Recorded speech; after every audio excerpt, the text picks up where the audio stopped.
I came across this article called Life is Woo, written by Trish Blain, and it really spoke to me. Like many people, I was committed to a rational materialist worldview for a long time, and I dismissed anything that sounded too spiritual, too woo-woo out of hand. But then, as I continued living my life, and as I continued my pursuit of learning more about how to become a better human being and how to perform better in the various areas of my life, I kept bumping up against things that, well, did feel kind of woo, but they also worked. They also changed my life in deeply meaningful ways.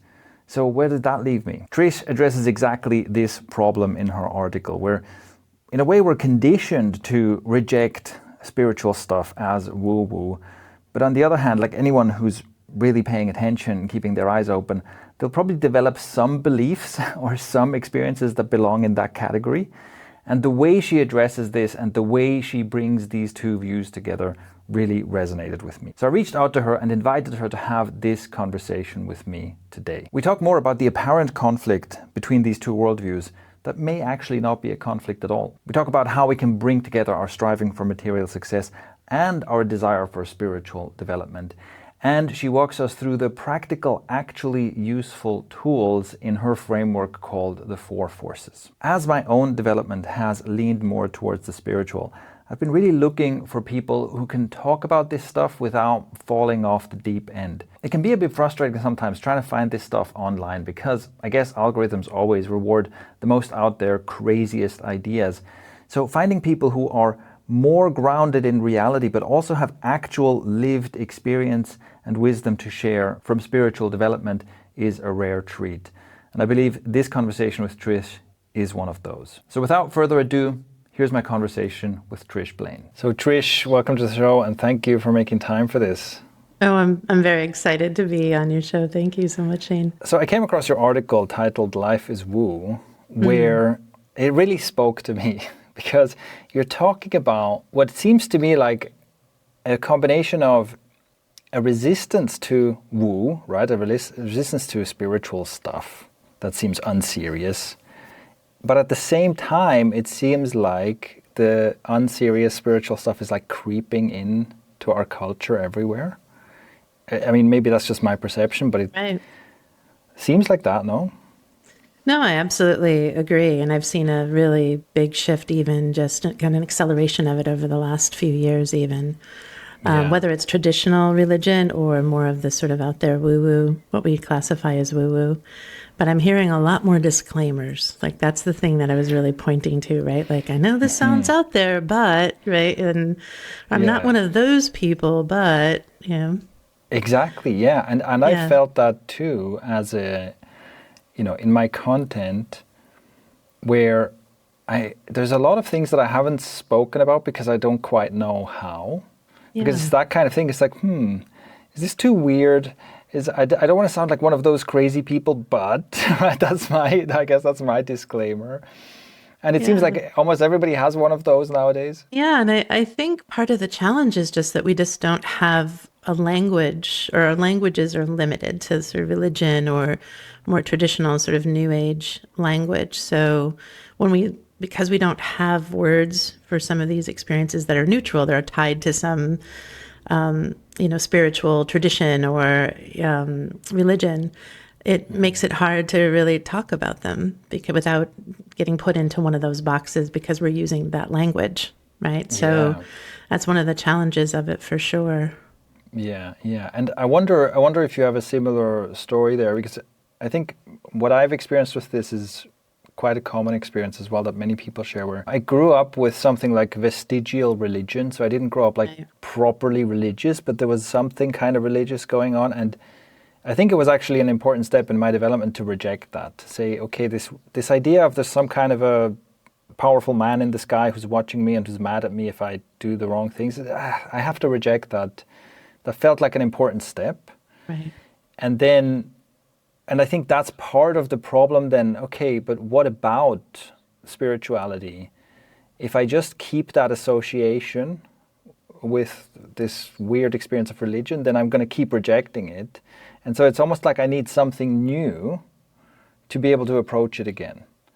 And I'm curious, do you have a similar experience, or what's your own experience with the mystical or the spiritual? I was raised pretty strict Catholic when I was younger, although my dad and I, even when I was really young, we would get into these religious debates. He jokes about it with me. He was like, you were like 7 going on 30 when it came to talking about this stuff. Like, because to me, it just didn't quite make sense. I'm like, well, wait, if I'm born Catholic, I automatically get into heaven as long as I go and get baptized, or if I say confession, but then somebody born in China isn't going to be like, that doesn't make any sense. So, and it also was, I just had this sense really at a really young age of like, wait a minute, this isn't how it's supposed to be. Why are people suffering? Like, this doesn't make sense. Like, we come here and we suffer and then we get to go to heaven forever. Like that, it just didn't quite land. And yet I was very, at the same time, sort of very afraid of God at the same time. Like, there was this sense of wanting to do good and be good. And as I got older, I started to explore more. Actually, it was my 7th grade catechism teacher gave me Life After Life book about past lives and some of the more woo-woo stuff. And it broke me open into sort of, that makes more sense in some ways, that we have more than one chance. Like, you come down here and that's it. You get one chance, and then you get, either go to heaven or hell, and that's it, right? I thought, that's just cruel. That's just mean, right? Like, I know it's going to take me more than one time to figure this out, So I went down sort of the more spiritual, new agey, spiritual but not religious sort of path. And I had a very conventional but very rigorous spiritual teacher for about 10 years in my 20s. And that's where I learned a lot of the skills of the subtle senses and intuition. But one of the things that was hard with that tradition was at the same time that I was sort of deep in this, like, learning the ins and outs of spirituality, I was also having these ecstatic, spontaneous experiences, these very non-ordinary experiences. They were often related to sexuality and relationships. Here I'm having these amazing, even miraculous sort of things happening. And my spiritual teacher at the time was like, your heart's too big, you need to shut it down. You're too emotional, you need to stop doing this emotional work. And you're too sexual, you need to shut down the sexual energy. And it just, again, was like, what? Like I'm accessing, like, this is happening to me. I'm trying to figure out why it's happening to me, but this is not bad. Like, I don't see where you're putting this in a bad category. But I think for this teacher, it just didn't fit into, it scared her. It just scared her. Yeah. And there was a lot of focus, like, on getting above emotions rather than, like, I want to understand why I'm feeling this way. So I ended up going down another path of, in addition to the ecstatic experiences and figuring that out, I also went and was really exploring triggers and trauma and how do we heal that and how do we manage emotions. I watched your series on triggers and very much resonated with my approach to things as well. But for a lot of the spiritual teachings I was getting was like, you got to get above it. Human is bad. Yes. And I'm like, that's not, like, I don't feel like that's what we're here for. I feel like human is amazing.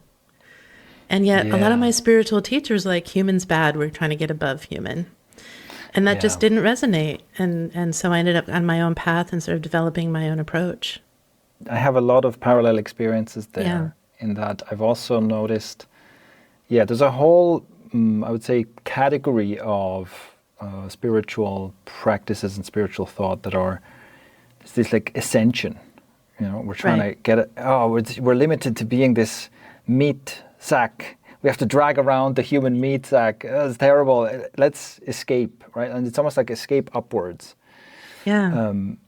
And also that there's something about that has never sat right with me. And it's, I think especially, so for me, one of the big things in my life, one of, let's say, the big blockages in my life for most of my life was sexual shame. And so in a way, those kinds of stories like reinforce that. Oh yeah, you see, your sexuality, it's this problem. You're pursuing this earthly thing. And then it was also related, one of my, let's say, reactions to the shame was that I got addicted to pornography, which then, oh my God, another problem, right? Another problem caused by this earthly desire. So in a way, these stories very much reinforce that. But because of my experience with shame, I was like, this leads nowhere good. Like I already know what it's like to try and suppress this, and it got me here. It got me into this addiction. This is not good. But it was also very difficult for me to find something else. I think that's one of the big splits that happens in our culture. In the framework that I've developed over the years and trying to make sense of like, what are these common desires, common levers, like how does reality work? One of the things that I've found is that one of the, I call them forces, but there's kind of foundations of reality is how I experience them.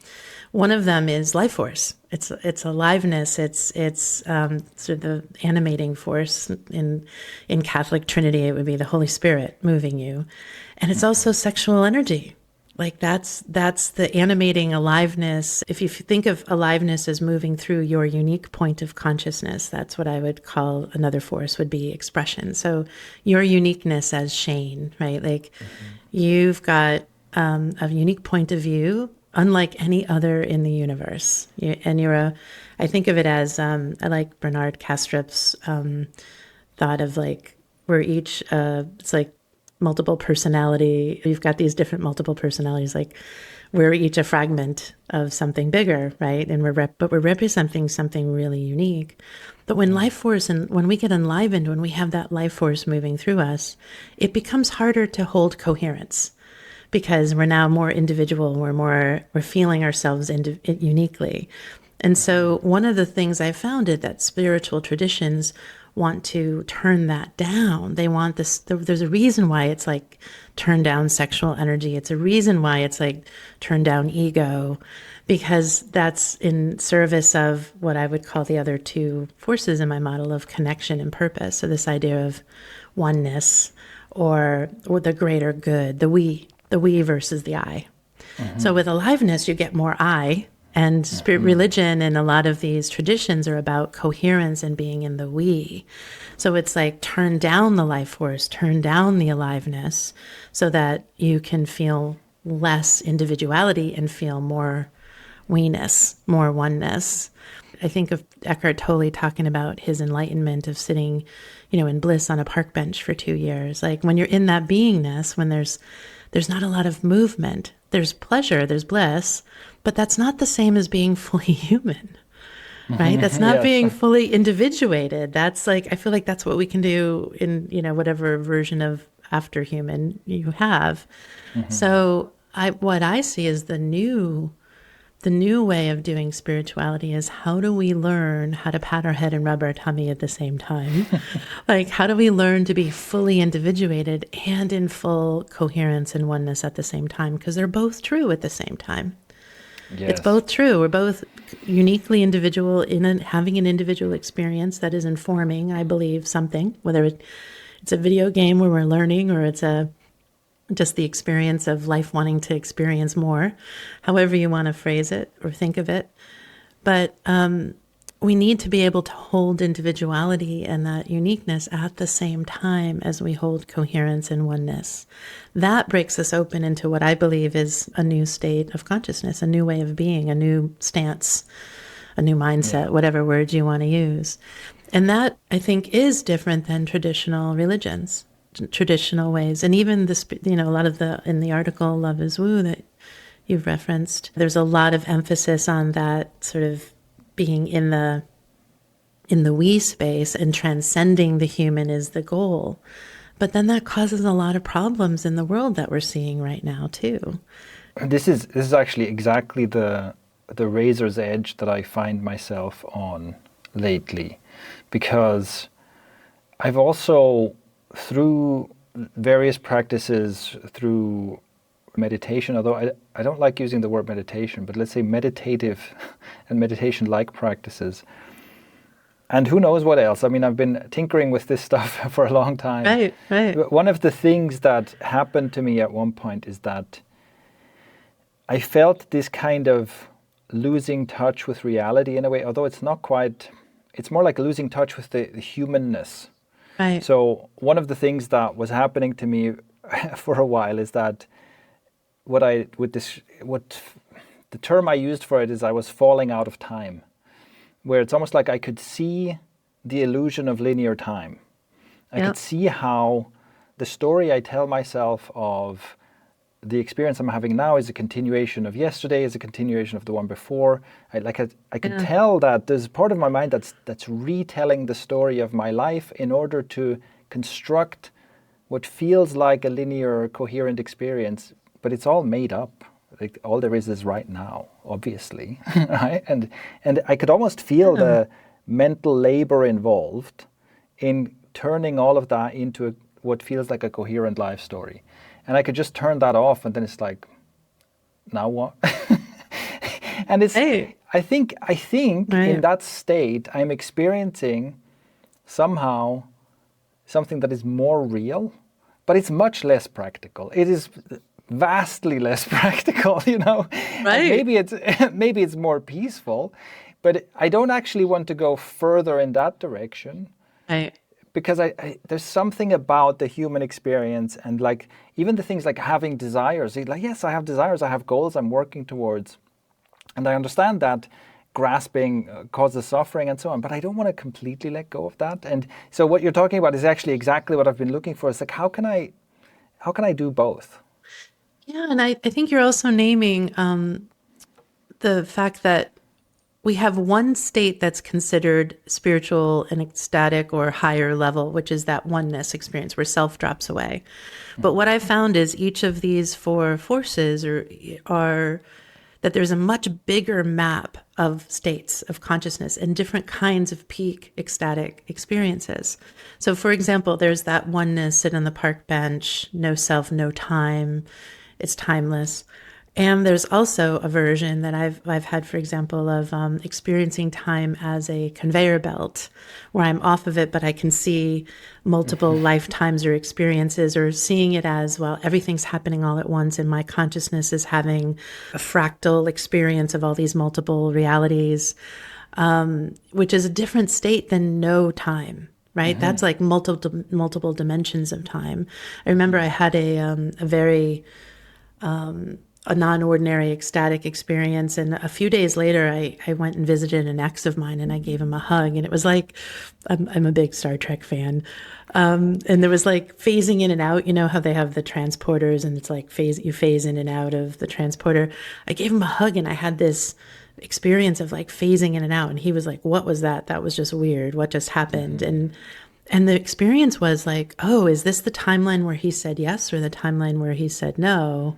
And it was like this experience of my reality, like I'm rendering the video game, like right? So that kind of blew me open in that moment, in a kind of like, what does this mean? You know, existential crisis kind of moment, because I realized, wow, if I'm the chooser, what does that mean? But there is that sense of, there's so much, my experience of this non-ordinary reality is that they're all valid, but they're also all these, we have so much more choice about how we experience reality. Yes. We just need to know what the levers are. We need to understand how it is. So even though like there's this multidimensional sacred geometry, like medicines are kind of, plant medicines are breaking us open into these different states, but they're different. That's different than a Kundalini awakening, even, for example, which I had in my 20s and was like, what the hell was that, right? Like, that's a very different experience than sitting on a park bench and being in bliss and oneness and no self and no time. So when we start to understand that, we have a lot more agency around choosing what we're experiencing and why we're experiencing it. At this point in the conversation, let me quickly jump in to insert Trish giving us a summary of her 4 forces framework. This is something she refers to a couple of times throughout the conversation, but we only got around to actually defining what it is towards the end. So this is just a little bit of editing for added clarity. Here's her explanation of what the 4 forces are, and then we'll go right back into our conversation. What I found was, when I started to explore what do we all want as common denominators, if we have all these different versions of what a better world is or what we want, like, is there anything we can all say yes to? And I found that there were only 4 core desires. And then as I started to work with these desires, I actually found they were skills and states of consciousness, and also linked to these experiences that I was having. So what I found was the sort of surface desire. The first was we all want to love and be loved and fit in and belong and feel safe and secure in connection. So I call that one connection. The second was, as much as we want to belong, we want to fit in, we also want to be unique. We want to be separate. We want to be individual. We want to be able to get what we want. That I named as expression. The third was we want meaning. As much as we're individuals, we also want to feel significant, that we're contributing to something, that there's meaning and order in the world. And then I found that as much as we want order, there's also the space of wanting progress and newness and something different. And we want to have this idea of progress. And I named that as growth. And then as I worked with these, I found that each of these, as I worked with connection, for example, I found that it was the skills of consciousness, of experiencing. As I worked with expression, I found it was the skills of perspective, of point of view, of selfness and identity. As I worked with purpose, I realized that it's like, oh, those individual points of consciousness that are in expression, those come together to create things and create meaning. It's about relationship. And those ecstatic experiences where people have, for example, the interconnectedness or sacred geometry, like the relational, is really what purpose is the skills of. And then I found that growth was ultimately life force, aliveness. And the skills of that is how we wield that, is how we get progress and newness and creativity itself. So it became this rich palette of, even though it's only 4 things, it's like primary colors or the musical scale, where from there we really have this infinite creative possibility if we understand these levers. And I actually will even be as bold to say, as I found that these are like the foundations. My experience is that they're the foundations of reality itself. So I want to ask you more about those levers and what we might learn from you about, which levers to pull and how. Yeah. But first I want to insert a little thing, which, funnily enough, like before this conversation, I had this thought. It feels to me like what we're experiencing is that in Western culture specifically, we have gone through a fairly long period of rejecting the mystical, right, and forgetting about the mystical, convincing ourselves that it's not real. And now a lot of people are rediscovering it. And there's so many ways to rediscover it. Because it can be that, yes, maybe you go to the ayahuasca ceremony, or you take the mushrooms or some other thing. Maybe you do the breath work. Maybe you just get really into yoga or meditation and you go so deep that you have a mystical, mind-blowing experience. Maybe it happens spontaneously for no discernible reason. Maybe it happens in relationship with someone else while you're having sex, or even just staring into someone's eyes or whatever. And the list goes on. There's so many ways in which one can have this mind-blowing mystical experience, an experience that, let's be clear about this, an experience that on the subjective level is very clearly a real thing that is happening, is very different from a vivid dream, is very different from, I'm just making stuff up. Right. It's something that like breaks open what you thought the limits of reality were very radically. And I think something that is it's beautiful that we're in this state where people have this mind-blowing surprise moment. Oh my God, there is more to life than I thought. And also, it's not special, actually. There's nothing special about this, right? And I think we almost have to get over that a little bit. Well, I think, and again, that was sort of the premise of that article, was that life is woo. The limitation is the physical materialist view of things, is the way of like shutting down a whole bunch of what actually is just part of the ordinary. Like when you shift it, it becomes, there's still these peak experiences, which I see them as they inform what's possible. I've found that there's these sort of peak experiences that break open. Oh, wow, I didn't know that was possible. But then the process of it has been for me, how do I then access and live that all the time?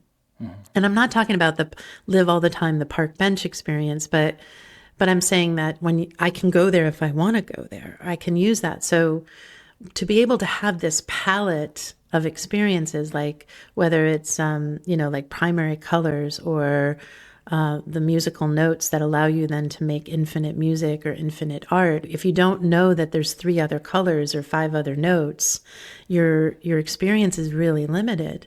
So I actually see that no, we have to actually completely shift that the nature of reality is not material. And there's so much science saying that that's true. But it's been actually, part of the same thing around the disclaimers is there's been a lot of threat to people's livelihoods as scientists to talk about that openly. And people are starting to talk about that openly and even admit, hey, I haven't talked about this until recently because it wasn't okay to talk about it.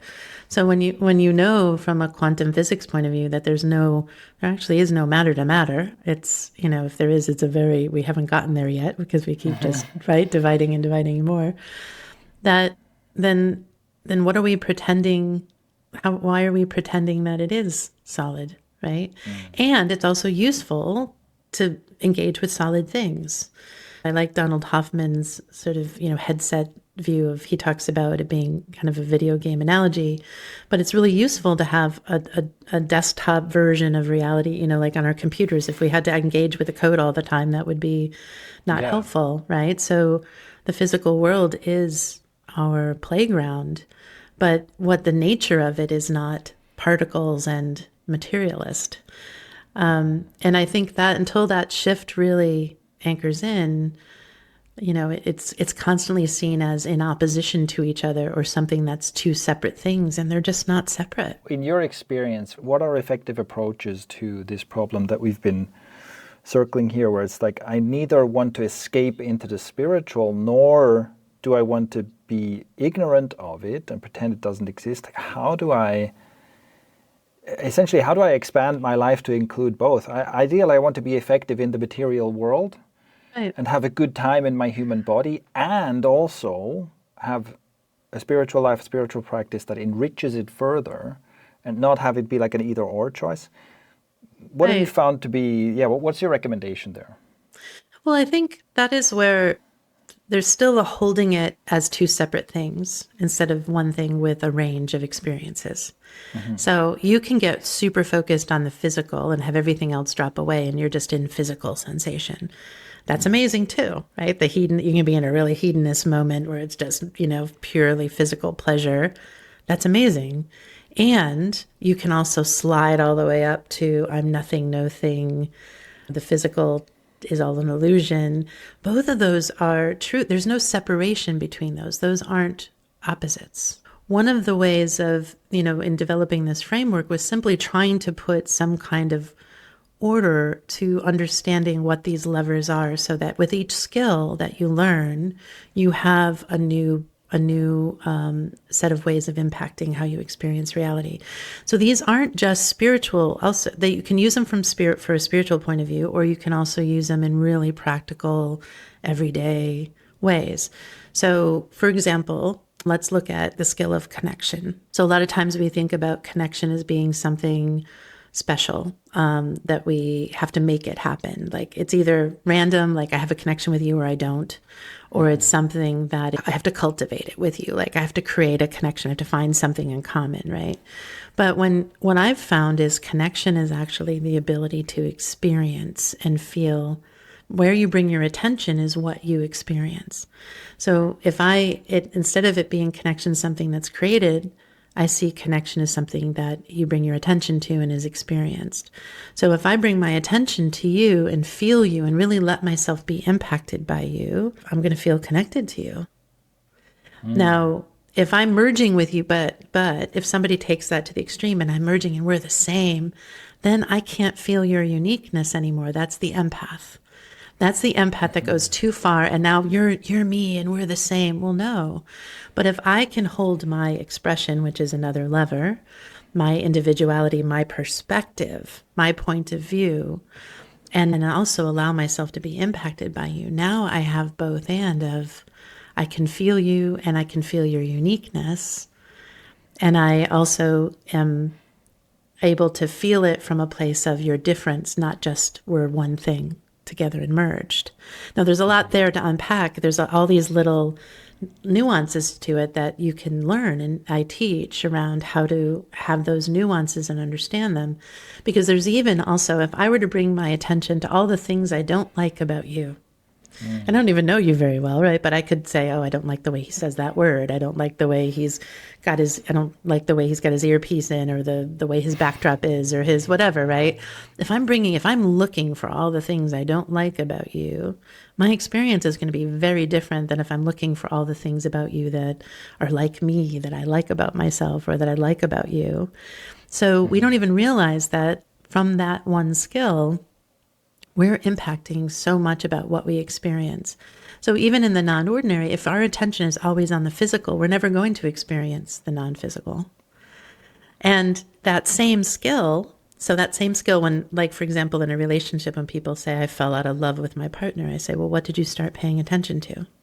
Usually what happens, we've gone from the honeymoon phase of noticing all the things we love that we like about somebody, to all the things that annoy us, and suddenly we don't feel love anymore.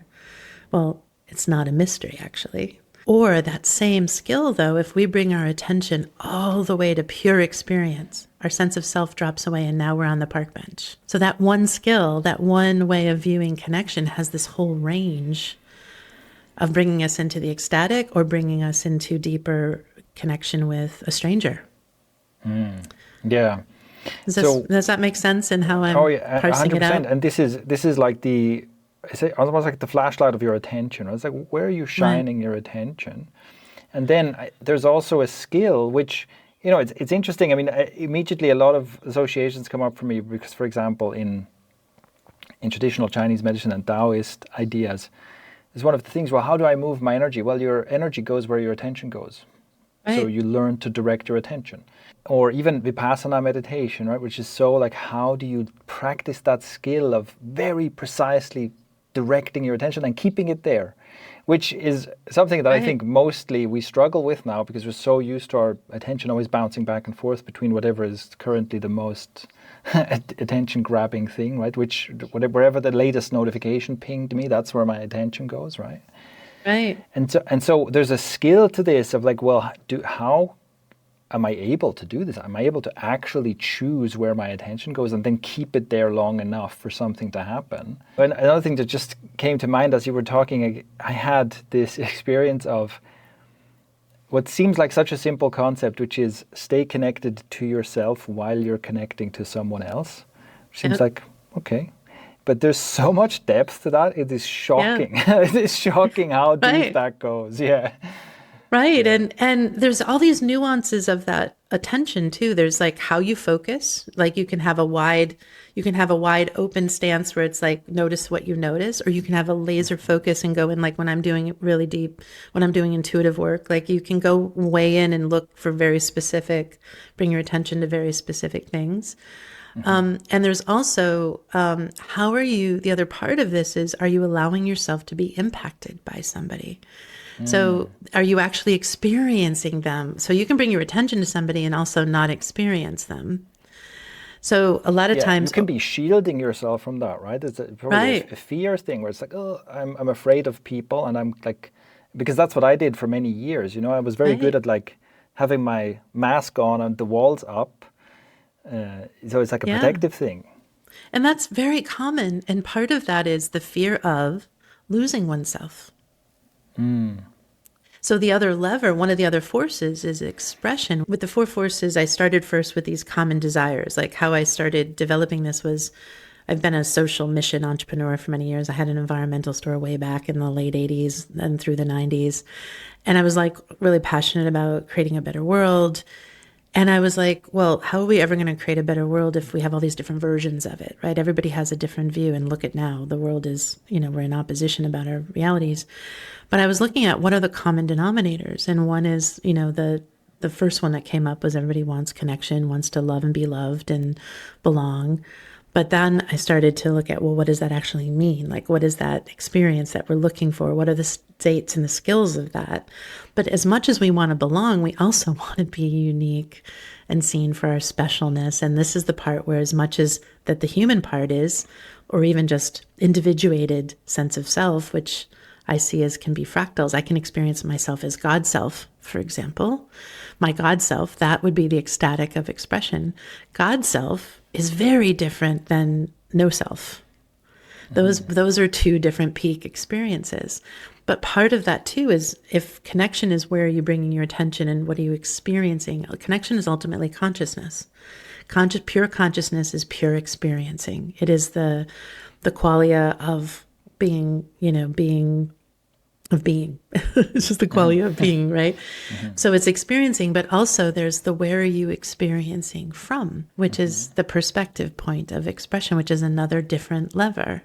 So if you're experiencing from your God self, that's going to be very different than if you're experiencing the world as a little boy, as a little boy or little girl. Or so, and that what you were naming about that wall is if you don't have the skills of both of them, then it's very easy when you go into connection to just merge in with the person and then feel like you're going to lose yourself. And one of the things that was happening to me in my bed was of people, we were having this experience of oneness of the edges. If you've ever had one of the peak experiences sexually can be where your sense of self drops away and it's like you're merged and you don't know where you stop and the other person starts, right?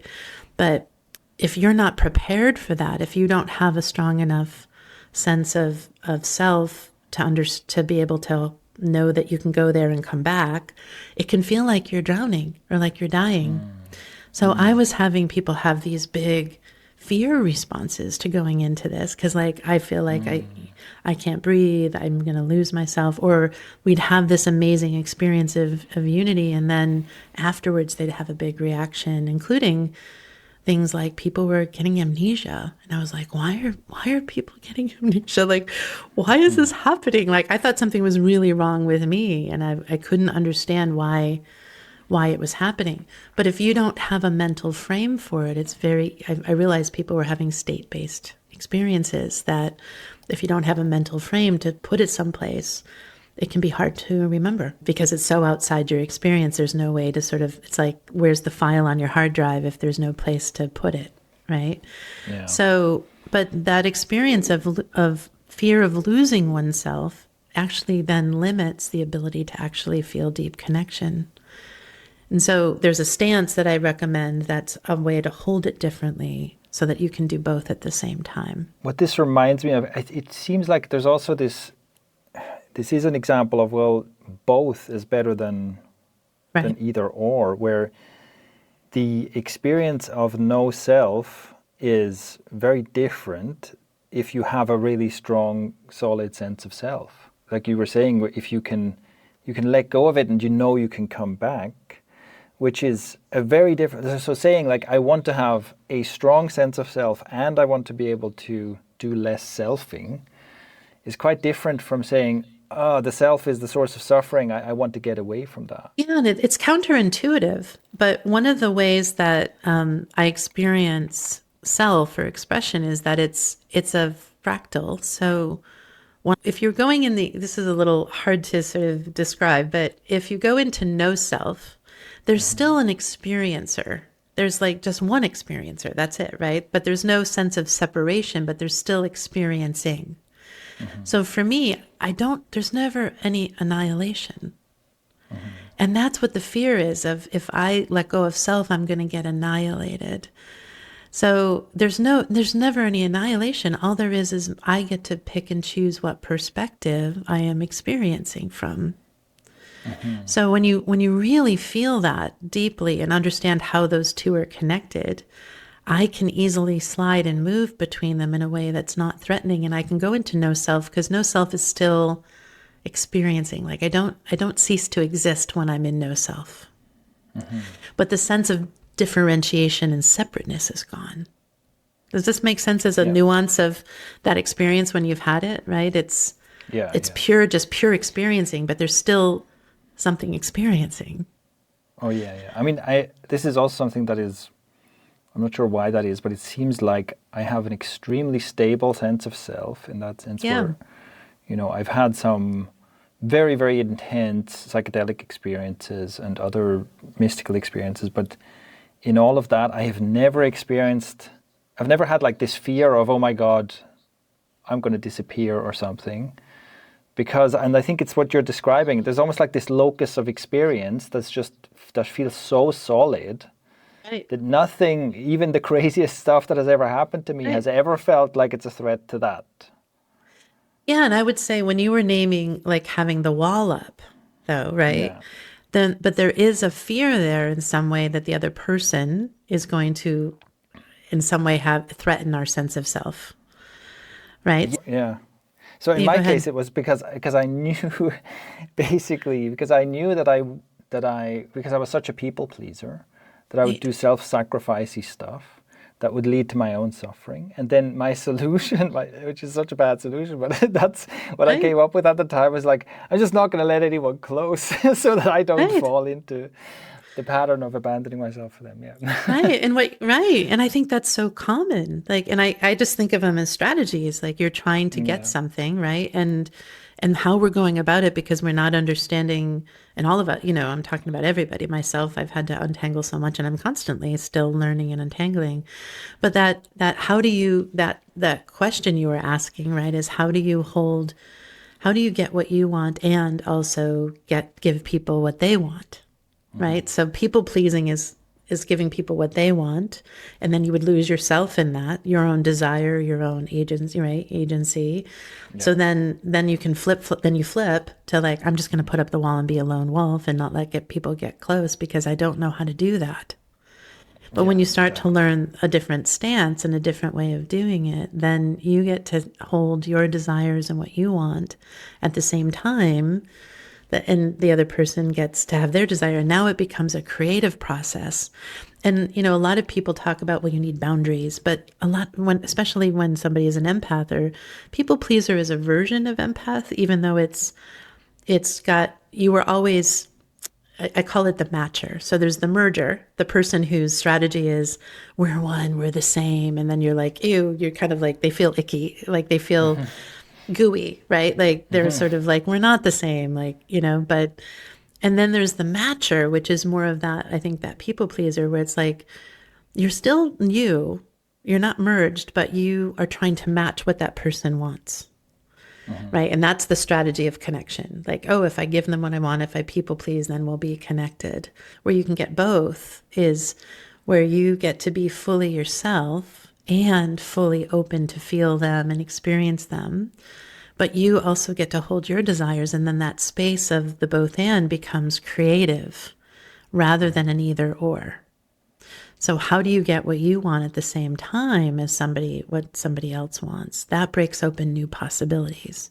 But we often think of it as a zero-sum game. That's what our world is right now. You can either get what you want or the other person can get what they want. And it's not even about Yeah. compromise. I'm talking about something that's a whole other possibility that opens up when you hold a different stance with it. Does that resonate? Yeah, exactly. Yeah, and thank you for saying that about compromise, because that's been my experience as well. So for me, some of the most intense experiences that could be, it's almost like personal growth and spiritual growth has happened for me in relationship with others, in communication with others, and exactly working through these kinds of situations. I'm like, I'm so scared of this. I am so scared of speaking my boundaries, speaking my desires. I'm so scared of the conflict. But then actually daring to do that and sitting in the discomfort of that. And there's also, I think, an element of trusting that this can be worked out, that there is a way to get to Right. the other side of this. That has Yeah. been incredible for me. I've become a huge fan of that, almost like relationship as a Yeah. spiritual growth catalyst. Yeah, and the truth is we can't actually get what we want without the other person. So even you being, having which is a common one of that sort of more lone wolf, put up a wall, right? Or even the matching people pleasing. If we're people pleasing, we don't ever actually feel truly safe with the other person because we're matching them, we're pleasing them in a way that we're hoping we'll get connection. But then if we don't actually reveal who we really are, then how are we can't trust it. we can't trust the space, right? Because they don't really know who you are. You're just the people pleaser. And if you go against, and if you change and aren't the people pleaser anymore, the fear is you're going to be out, right? But when you understand connection is different than that, and even trust, I don't like the word trust even, because trust has an element of expectation that the person's going to do what you want them to do, right? Versus really feeling the truth of like, you're a unique individual and I am, and ooh, what do we want to create together? And we end up in these sort of loops. We attract people that have the same sort of if you're a people pleaser, you attract somebody who wants a people pleaser to take care of them, right? Yes. And so then it's really hard to break it out because there's truth there. But if we have this different stance, then it's never an either or. And it's also like, you work through it to the other side. What you said too about getting to the other side, most people don't ever get to the other side. They're stuck in the same loop. Exactly, yes. They try this or they flip-flop or they that, but most relationships I've found don't actually enter new territory.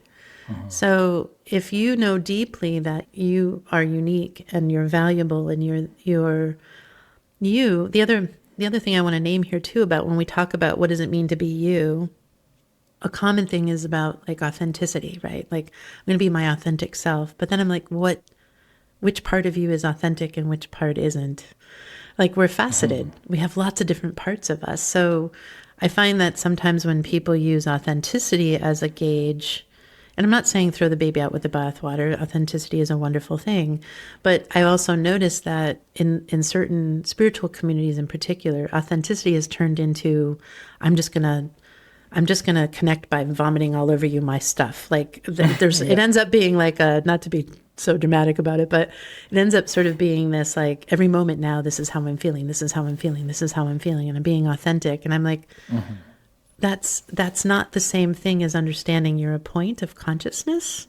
You have a perspective and there's lots of different parts of you you can express in any moment. And then you get to choose which part of you are you bringing forward.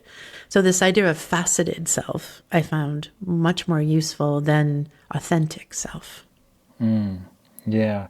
I think this connects to this idea of directing one's attention, because being like super direct and honest in expressing yourself to others is indeed can be wonderful.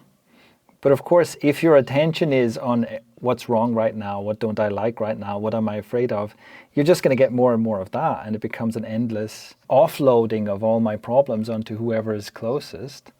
Right. There's probably some relief in that too, but it comes with its own problems, right? And I think it's the combination of both, of saying, well, I can cultivate totally open and honest and direct communication, and I can also be very mindful of where do I put my attention, how do I, in that sense, like also create and cultivate a certain experience. A repeating pattern I see is that we tend to be very good at creating our experience. In that sense, like I can be in a relationship where I have a continuous experience of suffering, a continuous experience of rejection, a continuous experience of problems and so on. Or I can be in a relationship, in the same relationship with the same person, where I have an experience of constant gratitude and peace and happiness. And a lot of that is really about what I pay attention to. I think of it like cultivation, right? What are we cultivating? And I think for me, one of the things I've been talking about for years is gratitude practice. I've been doing gratitude practice forever. And it's one of those things where my default state is just one of gratitude and appreciation, and that creates a certain experience of life that's just, it's really good. It's a really good experience of life, right? And it's a choice. You can make that choice. Yeah, I think that's a really important piece. And I think where we get into trouble with it is when it becomes spiritual bypass. And that's not what I'm hearing you're doing, right? There's a cultivation of gratitude. And there's also, it's sort of the place of, and where do we become creative through desire? So where we get in trouble is when we have a desire. So a lot of spiritual traditions are like, get rid of desire and then we're all good, right? Yes. But as soon as you're like, ooh, I want something, then we have the other person problem, right? Like, how do I get what I want when the other person doesn't want it, or I have to risk asking for it, or... So I think the gratitude piece is really important. And there's a difference between that and being in spiritual bypass, where we're only looking at the good things and we're only chasing the good, feel good feelings. And what I would say is when tension comes up or when something comes up, I see it as, ooh, there's gold here. There's something really important here. It's a creative moment. But you want to still go into it. You want to go into the feeling. And so if you're also looking at what's wrong or what's the negative, I always encourage myself and people to flip it. Because the thing that's true about if you're in a negative, I don't want this, I don't want that, there's nothing proactive about that. There's nothing creative about that. It's simply, I'm against this. And that also, though, that against something does bring it, it is a way that people can feel themselves more and can also turn up the life force. So, for example, I have an exercise that I recommend, especially if you're feeling depressed or low energy, or the other side of that, extremely charged. But it's like, I call it conscious ranting. And the idea is like to actually purposely go into, I don't want this, I don't want that. What brings up the energy of no, I don't want that. Right? But then the step is to flip it. So what is that? What you don't want? What is it informing about what you do want? And when you flip it into what you do want, now there's something you can do about that. There's nothing you can do about I don't want. But it's important, like the thing is, though, that when you go into spiritual practice or gratitude, it doesn't necessarily charge up desire. It's those moments when we don't want something that actually desire, we get informed about it.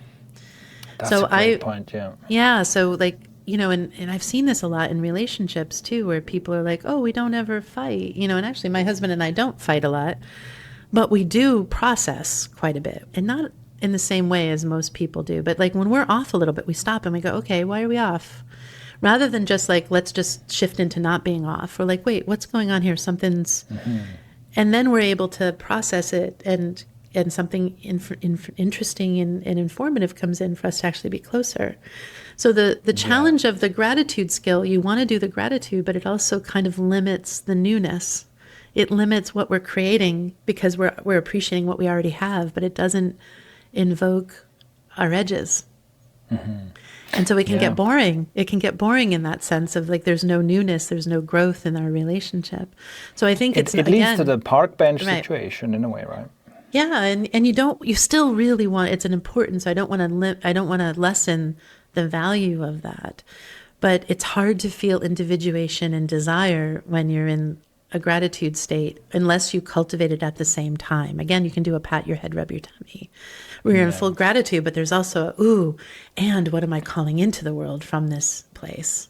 And the calling something into the world is the place where we start to have desire. We also start to have conflict. The idea of it can be really valuable to get properly fed up with something and use that. Yeah, I use that as fuel to, okay, what are we doing about it now?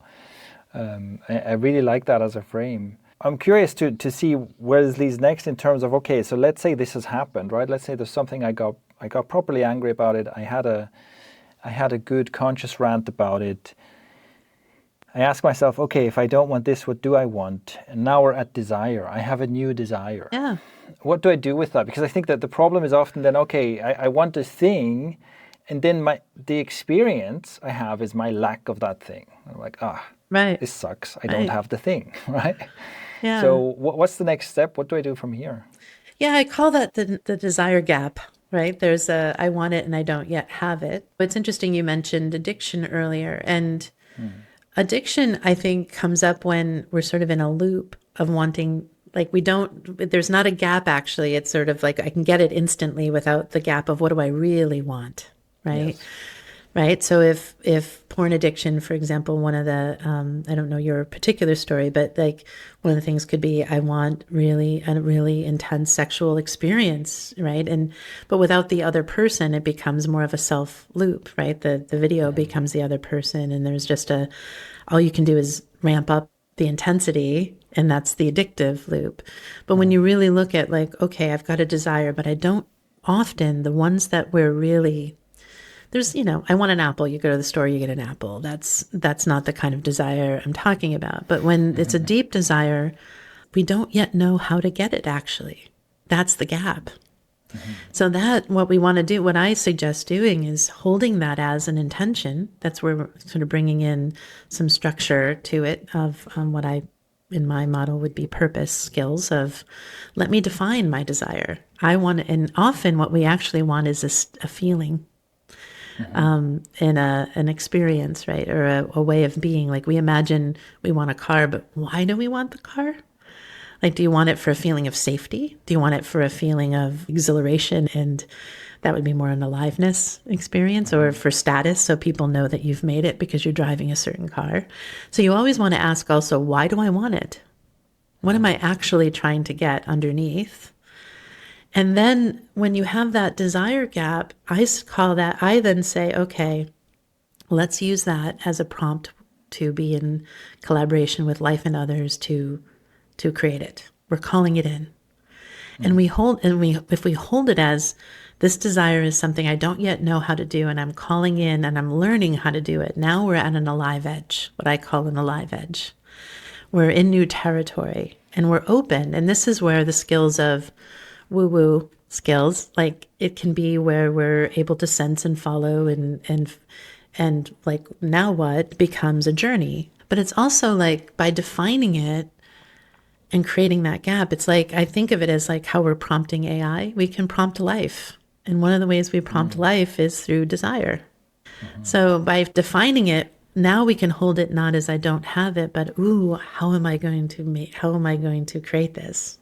It becomes an exciting creative journey rather than I don't want this, or I don't have it yet, in a suffering state. But there is a realization that we don't know how to do it yet, otherwise we'd already have it. So when we really deeply are in that, then it's a different experience that's not suffering at that point.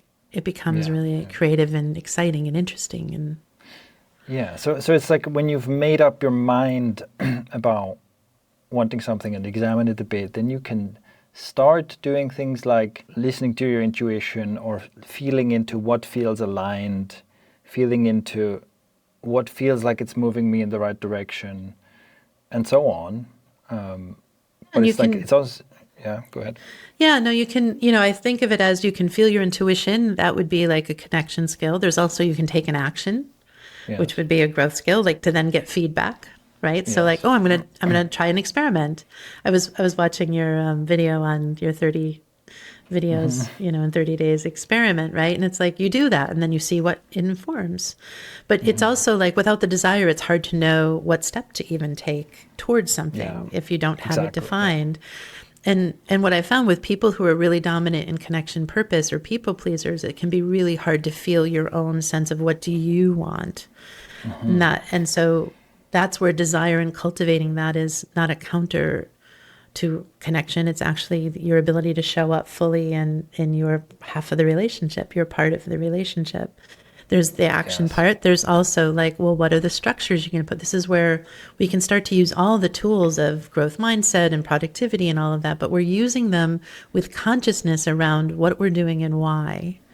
So there can be okay, I'm going to put in a structure like 30 days, 30 videos in 30 days. I'm going to put and take action. I'm going to set up a routine, or I'm going to go and take a course to learn about this because I don't know how to do it. But if we don't have the original prompt, then it's really hard to get what we want. And often our desire is also clouded by what other people think we should want, or what we think we should want based on getting love or getting approval, right? There's all these tangles. And that's where, with the four forces also, there's a process of untangling to really understand what's driving you underneath. But I think that the one more thing I want to name about creating this desire gap more cleanly and clearly, I do find that then it's that prompting life part where it's not just following your intuition, but we do, I feel, invoke sort of serendipity or things, or even you could even just say it as like suddenly you start noticing red cars because you're wanting a red car. But there's something magical, that mystical, that also happens when we declare something and say, this is what I'm learning, this is what I want to know, this is what I want to experience. It starts to show up in ways that are just otherworldly, or aren't in the rational, way of thinking of things. As well as just practical stuff. It's both and. I think that's a great example of of doing both, right? If you can take the practical, strategic, pragmatic action towards the thing, and you can also pay attention to things like synchronicities or coincidences or intuitive nudges, and you don't have to choose between the two. It's like, if anything, use all the tools, right? Use all the tools that are available. And use it too for worldly desires. Like right now, I've got a prompt that I'm learning how to set up a bigger organization, a bigger business. I've been sort of a small entrepreneur, and I'm wanting to set up more of how do I create more of an organization that can support more people, and how can my work be more useful and more practical as a structure, as an organization. So for me, I've got a very specific prompt right now that I'm cultivating an inquiry about. So I'm watching videos and paying attention to that. But it's a way of priming your experience too, as to what are you wanting and why. So if I was just doing that based on somebody told me that that's what I should want, then that's different. I've had to also really look at, well, why am I wanting to create an organization? What is that? Do I really want to do that? Or is that just what I think is the next step that I should do? Right? Yes. But I think this is one of the, for me as well, has been one of the great values of doing inner work and introspective work and this kind of thing, where you can clean away the noise of like, am I doing this out of some motive of trying to fit in, or trying to impress, trying to please someone, which can all be, I see it as noise, right? It's noise that can lead me to make the wrong choices and go down a path that I will later regret, because I'm like, oh, I didn't even do this for me, right? And so being able to clear that up and get to what is a more authentic desire here is incredibly useful. Yeah, and I would even say along the way, like when I'm prompting about an organization, I'm very clear that I want to create one that's customized to what I want, not just, oh, now I'm going to go look and see what other people are doing for organizations, right? Like I still want the best of, like I'm not throwing that out either. But I think we also get caught sometimes in, okay, I know I want a marriage, right? I want to get married. But then what do you want your marriage to be? Yeah. Like you get to customize it with your partner, not just that means this thing. So I see a lot of people that get married and then suddenly it's like, I actually found this is one of those woo-woo things that was funny. Like I got engaged and suddenly I found myself, I was 45 and hadn't been married before. And I was engaged and suddenly I'm walking around the house going like, all I do is clean and all he wants is sex. And I was like, wait, where's that thought even coming from? That's not true. Like, I love sex and he does most of the cleaning. So I don't, like, where was that? But we plug in, like, we don't realize that we're even plugging into sort of these cultural fields that impact us. And so when we were like, no, what does our relationship look like? What do we want to keep from the traditional and what is not? Why are we doing this? Why are we getting married? Neither of us had ever wanted to get married, and suddenly we did. And was like, we really needed to look at what are we creating as our container. And here's the thing too, when you have like in relationship and you have a joint desire, like the relationship and the container, setting that up and thinking of that as like the third thing, like my company I need to set up as the third thing, then I'm in relationship with that and it's in relationship with me. So like, how are you setting up your relationship, for example, for it to serve each of yours individuality? Like you have your four forces, your partner has their four forces using my frame, and the relationship has its four forces. And how do you build that so it serves both of you getting what you're wanting and as an entity in itself? So these are some, even though it sounds, it's very more woo when you start thinking about fields, and I recognize that that's not your everyday language or way of viewing things. But if you even just metaphorically say, okay, there's this third thing that we're creating, it really helps to get clear around what are you both serving and what's serving you, so that the relationship ends up really consciously giving you what you're wanting in your relationship. Does that make sense? Something I see in this is what I also believe to be part of, let's say, this return to spirituality, or let's say the next evolution of spirituality, where it's about taking more responsibility. Yeah. it's not about going back to just following the rules as they were laid out and everybody follows the same rules because the book says so.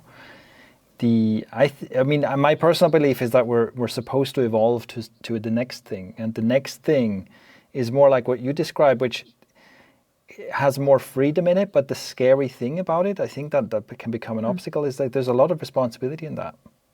In saying you can't just follow the recipe, you have to make up your mind, like, what is it that you want, and how are you going to create that? Yeah, I think there's comfort in it being laid out already. Right. And there's also the others, for some people, the thought of incorporating any structure at all is scary. So there's the other side of when you take responsibility and when you declare what you want, there's also setting up structure that for some people, the opposite is true, where they're like, I don't want to be bound by this structure, right? The rules, right?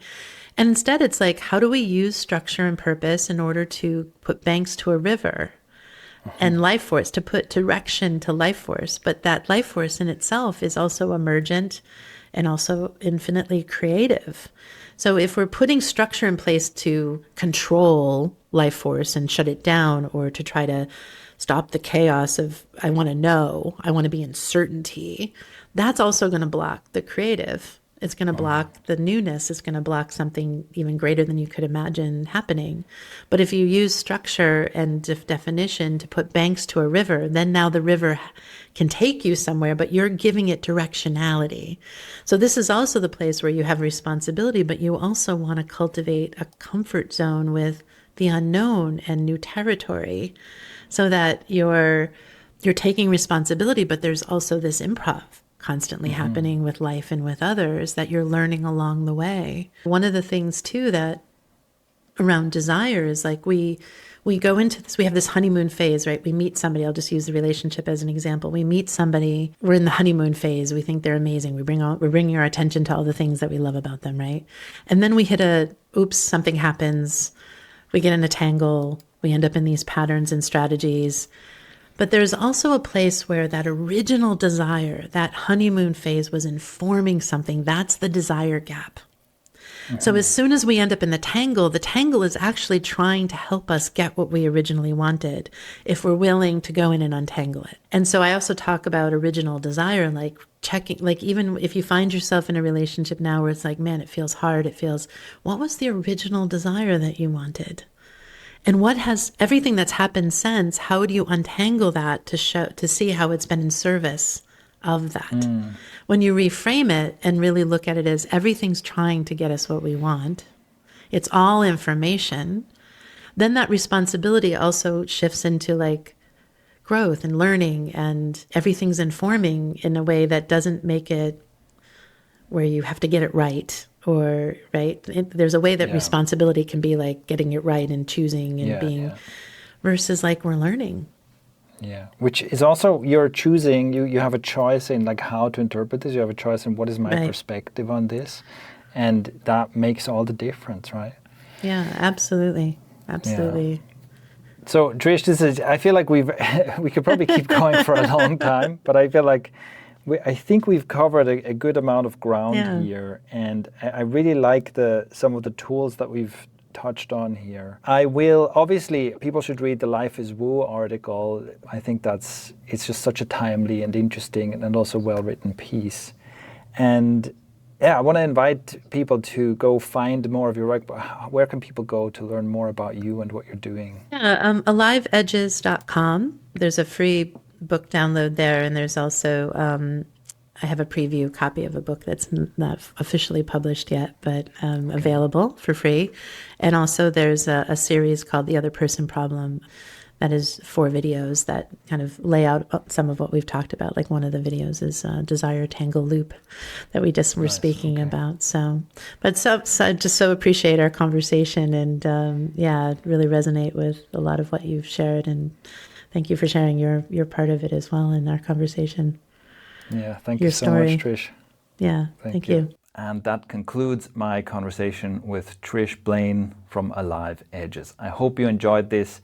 As always, I will put all the links and references in the show notes. I highly encourage you to read the Life is Woo article, which is a link to. There you can also find and follow Trish on Substack. And of course, the link to her website is below as well. If you enjoyed this, make sure you leave a comment or share it with a friend, leave a like, do something to boost this in the algorithm. That's one of the best things you can do to help this kind of content reach more people. Also, if you would like to learn more about my approach to spiritual development, I will put a link to my free integrity audit crash course below. You can sign up for that with your email. You'll get an exercise that has been one of the most powerful cleanup and transformation exercises that I've come across in a long time, and also a series of emails that follow up to really help you integrate this in your life. So that is also linked below.